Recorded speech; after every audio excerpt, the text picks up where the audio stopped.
Hello student, this is Seema Chauhan from classic solution. I welcome you all.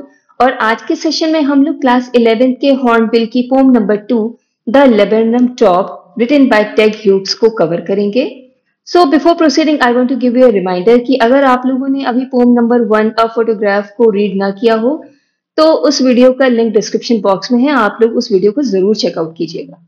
So we will discuss the title first. The laburnum top. Laburnum एक tree है जिसमें bright yellow colour के flowers आते हैं और इस tree को हिंदी में अमलताश भी कहते हैं। ये एक बहुत ही कॉमन सा पेड़ है। आप लोग घर के बाहर निकलते होंगे तो आप लोगों ने देखा होगा, बिल्कुल ब्राइट येलो कलर के उसमें फ्लावर्स आते हैं। वो पूरा एक ब्राइट येलो कलर के फ्लावर से भर जाता है वो पूरा पेड़। तो उसी के बारे में बात हो रही है। और टॉप यानी कि इसका ऊपरी हिस्सा। हम लोग इसके डिफिकल्ट वर्ड मीनिंग को डिस्कस करेंगे और फिर मैं ये पूरी पोम आपको हिंदी में एक्सप्लेन करूंगी and then we will discuss the poetic devices that have been used in the poem. So let's start the poem. The laburnum top is silent, quite still. In the afternoon yellow September sunlight, a few leaves yellowing, all its seeds fallen.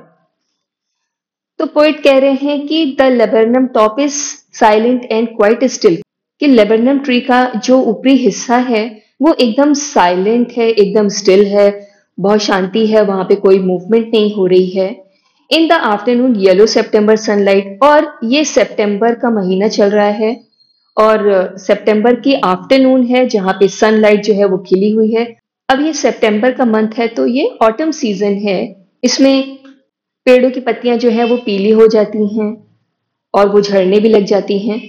तो सितंबर के month में बहुत धूप निकली हुई है चारों ओर और आफ्टरनून का ये टाइम है, दोपहर का टाइम है। A few leaves yellowing, all it's seeds falling. इसमें कुछ पत्तियां जो है वो येलो हो रही हैं, पीली पड़ती जा रही है, जैसे कि ऑटम सीजन में आपने देखा है होता है कि पत्तियां पीली होकर के झड़ने लग जाती हैं। ऑल इट्स सीड्स फॉलिंग, और इसके जो बीज हैं, जो सीड्स हैं, वो गिर रहे हैं। Till the goldfinch comes with a twittering chirrup, a suddenness, a startlement at a branch end. Further the poet says कि तभी क्या होता है कि एक गोल्डफिंच बर्ड है। गोल्डफिंच क्या है? A small singing bird with yellow feathers on its wings. ये जो बर्ड है ये छोटी सी होती है, सिंगिंग बर्ड होती है और ये पूरी येलो कलर की होती है, जैसे कि आप इस पिक्चर में देख रहे हैं। तभी क्या होता है? टिल द गोल्डफिंच कम, कि गोल्डफिंच बर्ड जो है वो आती है at the branch and, branch के एंड में आकर के वो बैठ जाती है विद ट्विचरिंग चिरअप। और ट्विचरिंग का मतलब होता है बहुत ही शॉर्ट और सडन, एंड चिरअप मतलब होता है छोटी छोटी तीखी आवाजें निकालना। तो गोल्डफिंच बर्ड ब्रांच के एंड में आके बैठ जाती है और वो छोटी छोटी सी तीखी सी आवाजें निकालती है। अ सडननेस, अ स्टार्टलमेंट। सडननेस मतलब होता है कोई चीज अचानक से होना, एंड स्टार्टलमेंट मतलब चौंक जाना, हैरान हो जाना।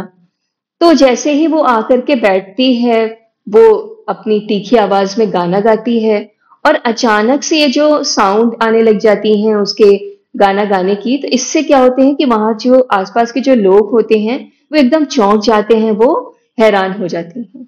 Then sleek as a lizard and alert and abrupt, she enters the thickness and a machine starts up.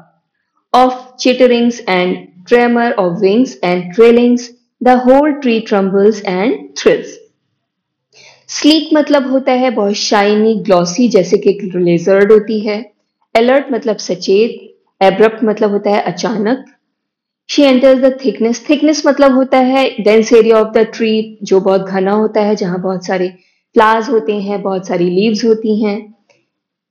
Chittering मतलब होता है चिड़िया की जो साउंड होती है, जो चहचहाने की। ट्रेमर मतलब होता है फड़फड़ाना, एंड ट्रिलिंग होता है चिड़िया के गाने की आवाज। ट्रम्बल्स एंड थ्रिल्स मतलब होता है हिलने डुलने लग जाना। तो अब ये बता रहे हैं कि ये जो चिड़िया है, then sleek as a lizard, वो इतनी स्लीक, इतनी शाइनी और ग्लॉसी है, उसका येलो कलर इतना ब्राइट है जैसे कि लिजर्ड होती है। एंड अलर्ट एंड एब्रप्ट, वो एकदम अलर्ट है, सचेत है। एंड एब्रप्ट यानी कि अचानक से जो है, शी एंटर्स द थिकनेस, वो पेड़ के सबसे घने भाग में एंटर करती है, वो वहां जाके बैठ जाती है। And a machine starts up of chittering, और तभी क्या होता है? कि चिटरिंग की साउंड वो गाना गाने लग जाती है और मशीन जो है वो चलने लग जाती है।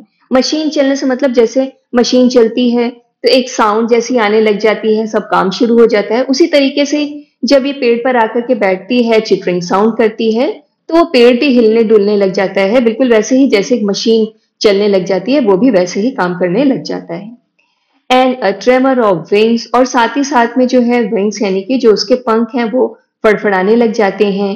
And trailing the whole tree trembles and thrills, और पूरा पेड़ जो है कांपने लग जाता है, हिलने लग जाता है। अब वहां पर चिड़िया का घोंसला है, वो नेस्ट में आती है, वहां उसके बच्चे हैं। तो जैसे ही वो आती है वो सब चहचहाने लग जाते हैं, उनके पंख फड़फड़ाने लग जाते हैं, जिससे कि पूरा पेड़ जो है वो हिलने डुलने लग जाता है, उसमें हलचल हो जाती है। It is the engine of her family, she stokes it full, then flirts out to a branch end, showing her barred face identity mask. Further, the poet says, it is the engine of her family. It यहाँ पर है laburnum tree, तो जो laburnum tree है वो उसकी family के लिए एक इंजन के समान है। फैमिली मतलब कि उस पेड़ पर उस बर्ड का नेस्ट है, उसमें उसके बच्चे हैं। शी स्टोक्स, स्टोक्स मतलब होता है फ्यूल डालना, फीड कराना। फ्लर्ट्स आउट मतलब होता है मूव्स आउट। बार्ड फेस यानी कि मार्क विद कलर। तो पोएट ये कह रहे हैं कि ये जो लेबरनम ट्री है ये उसकी फैमिली के लिए, उसके नेस्ट उसमें जो उसके बच्चे हैं उनके लिए एक इंजन की तरह है। शी स्टोव इट फुल, वो उन्हें पेट भर के फीड कराती है, अपने बच्चों को खाना खिलाती है। Then floats out to a branch and, फिर वो उड़ करके ब्रांच के एंड पे जाकर के बैठ जाती है। Showing her bird face identity mask, अब इसका क्या मतलब हुआ? वो अपने बार्ड फेस को दिखाती है। बार्ड यानी कि उसका जो चेहरा है वो ब्लैक कलर का है और बाकी जो उसकी पूरी बॉडी है वो येलो कलर की है। तो जब वो लेबरनम ट्री पे बैठ जाती है तो वो भी येलो कलर का है। ट्री में जो है ये चिड़िया छुप जाती है। तो जब ये बर्ड ब्रांच के एंड पे आकर के बैठती है तो पूरी बॉडी जो है वो उसकी छुप जाती है येलो कलर की वजह से। केवल जो है उसका बार्ड फेस मतलब कि उसका जो फेस है उस पे जो ब्लैक कलर है उसकी वजह से ही वो उसका आइडेंटिटी मास्क है, मतलब कि उसी की वजह से वो ट्री में पहचान में आती है।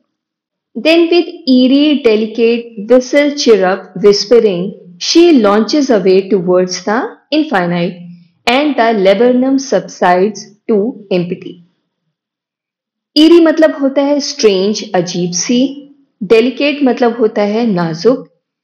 एंड विसल मतलब होता है सीटी। चिरप मतलब होता है चहचहाना। विस्परिंग का मतलब होता है बहुत हल्की आवाज में बोलना। लॉन्चेस अवे मतलब फ्लाइज ऑफ, मतलब कि उड़ जाना। और इनफाइनाइट का यहाँ पर मतलब है ओपन स्काई। सबसाइड्स का मतलब होता है रिटर्न्स बैक, और एम्प्टी का मतलब होता है खाली।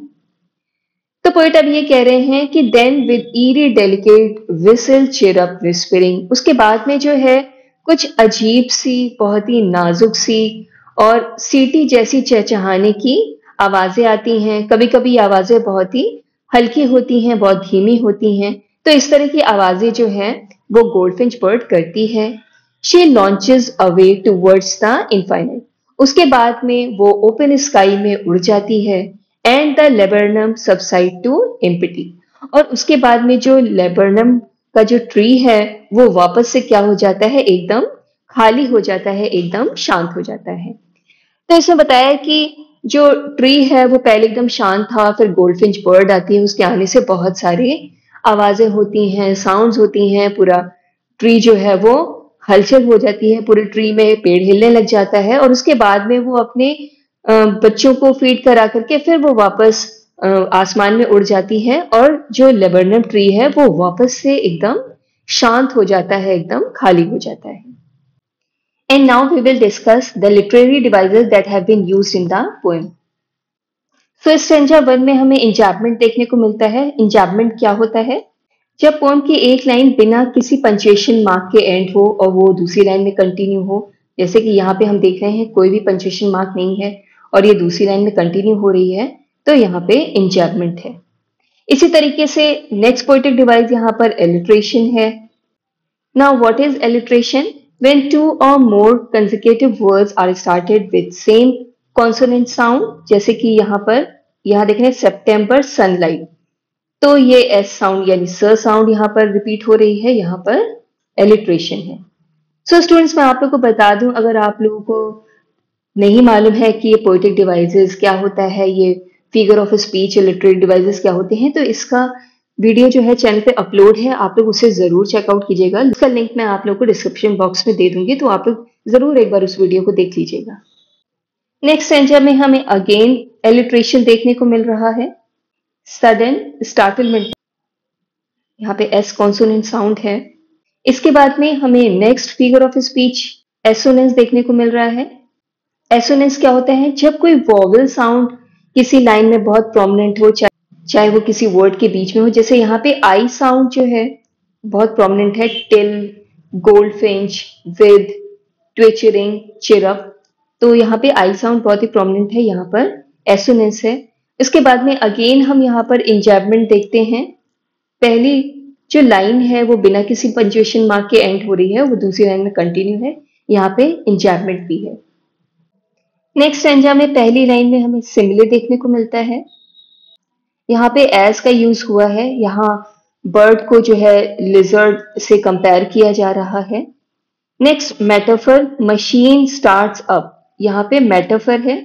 मेटाफर में दो अलग अलग चीजों को कंपेयर किया जाता है, जैसे मशीन के स्टार्ट होने को जो शोर होता है उसे यहाँ पे बर्ड की नॉइज से कंपेयर किया है, तो मशीन स्टार्ट्स अप में मेटाफर का यूज हो रहा है। इसके बाद में हमें एक और पोएटिक डिवाइस यहाँ पे देखने को मिल रहा है, ओनोमेटोपोइया। Now what is ओनोमेटोपोइया? जब कोई साउंड की बात हो रही हो तो उसे ओनोमेटोपोइया कहते हैं। जैसे यहाँ पर हम लोग देख रहे हैं ट्रिलिंग्स, चिटरिंग, ये सब बर्ड के साउंड की बात हो रही है, तो यहाँ पे ओनोमेटोपोइया है। और साथ ही साथ में एलिट्रेशन भी है, द थिकनेस, अब यहाँ पे द साउंड रिपीट हो रही है। नेक्स्ट स्टैंजा में हमें अगेन मेटाफर पहली लाइन में देखने को मिल रहा है। मेटाफर में टू डिफरेंट चीजों को कंपेयर किया जाता है। It is the engine of her family में मेटाफर है, यहाँ पर ट्री को इंजन से कंपेयर किया गया है, इसलिए यहाँ पे मेटाफर। नेक्स्ट हमें इंजैबमेंट देखने को मिलता है, यहाँ पे सेकेंड लाइन जो है वो बिना किसी पंक्चुएशन मार्क के एंड हो रही है, दूसरी लाइन में कंटिन्यू है, यहाँ पर इंजैबमेंट है। नेक्स्ट एंड लास्ट स्टैंजा में हमें अगेन ओनोमेटोपोइया देखने को मिल रहा है। यहाँ पर विसल, चिरअप, विस्परिंग साउंड जो है वो बर्ड की साउंड की बात हो रही है, इसलिए यहाँ पे ओनोमेटोपोइया है। इसके बाद में नेक्स्ट हमें एलिट्रेशन देखने को मिलता है। यहाँ पे विसल, विस्पर, यहाँ व साउंड, कॉन्सोनेंट साउंड जो है वो रिपीट हो रही है, ये एलिट्रेशन है। So student, with this we have come to the end of this session. I hope आप लोग को पोम बहुत अच्छे से समझ में आई होगी, and I hope it is useful to you. So if you like my video, hit the like button and subscribe to Classic Solution for more such useful videos and share it with your friends also. तो चलिए मिलते हैं next video में, जहाँ पे हम लोग एक और पोम जो है वो पढ़ेंगे। Thank you so much for watching my video.